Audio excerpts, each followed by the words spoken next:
সমুদ্রশাস্ত্র অনুযায়ী একজন ব্যক্তির ঠোঁটের রং ও আকার দেখে তার স্বভাব ও চরিত্র সম্পর্কে অনেক কিছু জানা যায়।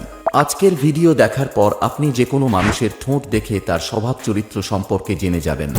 আপনি যাকে বিয়ে করবেন ভাবছেন তার চরিত্র কেমন, সেটা আপনি নিজেই জানতে পারবেন, তাই ভিডিওটা শেষ পর্যন্ত দেখুন। মানুষের ঠোঁট বিভিন্ন রং ও আকৃতি হয়ে থাকে, যেমন গোলাপি ঠোঁট, লাল ঠোঁট, কালো ঠোঁট, পাতলা ঠোঁট, মোটা ঠোঁট এবং উপরের বড় ঠোঁট আর নিচের বড় ঠোঁট। কোন ঠোঁটের আকৃতি কি বোঝাই আজকের এই ভিডিওতে জানতে পারবে। গোলাপি ঠোঁট, যাদের ঠোঁটের রং গোলাপি তারা কোমল মনের হয়, তাছাড়া তারা বুদ্ধিমতী, শিক্ষিত ও মানবিক গুণের হয়। এরা নিজের কাজের প্রতি মনোযোগী এবং অন্যদের সাথে সহজেই মিশে যেতে পারে।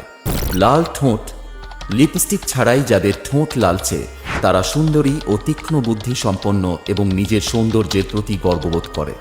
এরা অল্পতেই রেগে যায়, তবে গৃহকর্মে পারদর্শী। কালো ঠোঁট, যাদের ঠোঁট কালচে তারা রাগী প্রকৃতির এবং তুচ্ছ বিষয়ে বিরক্ত হয়। এদের থেকে অনেকেই দূরে থাকে। পাতলা ঠোঁট, যাদের ঠোঁট পাতলা তারা চিন্তাশীল, সাবধানী এবং রক্ষণশীল হয়। মোটা ঠোঁট, যাদের ঠোঁট মোটা তারা উদার, আবেগপ্রবণ এবং বন্ধুত্বপূর্ণ হয়। উপরের ঠোঁট বড়, যাদের উপরের ঠোঁট বড় তারা আত্মবিশ্বাসী, কর্তৃত্বপূর্ণ এবং নেতৃত্বদানে পারদর্শী হয়। নিচের ঠোঁট বড়, যাদের নিচের ঠোঁট বড় তারা সংবেদনশীল, রোমান্টিক এবং পরিবারের প্রতি অনুরাগী হয়। ভিডিওটা যদি ভালো লাগে একটা লাইক করুন এবং আমাদের চ্যানেলটা সাবস্ক্রাইব করে আমাদের পাশে থাকবেন। আর কমেন্টে জানান কোন বিষয়ে আপনি ভিডিও দেখতে চান, আর ভিডিওটা বন্ধুদের সাথে অবশ্যই শেয়ার করবেন। ধন্যবাদ।